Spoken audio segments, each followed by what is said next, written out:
Hey, what's up y'all? It's me, Jenny here. Today is Quick Tip Monday and I've got a quick tip for you.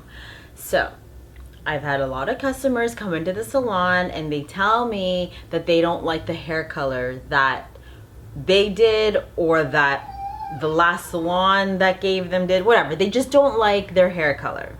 And they come in and they get me to fix it. But sometimes some people don't want to pay that hefty price to fix it.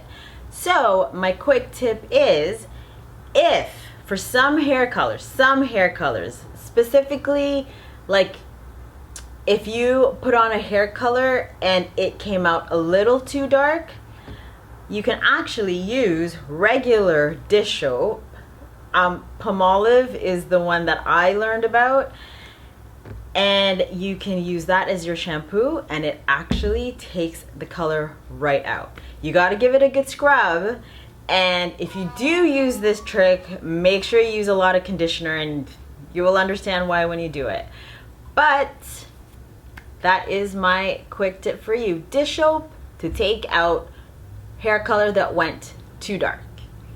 Please don't forget to like, comment, subscribe all down below, or you can catch me on all my social media, which is right here. That's at kiss.jennie. That's spelled kiss.jennie, Jenny with an IE. Or if you want to subscribe, click on my face here. Or if you want to catch me in my last video, click right here. I upload videos every Monday, Wednesdays, and Fridays, and I will see you in my next video. Bye-bye.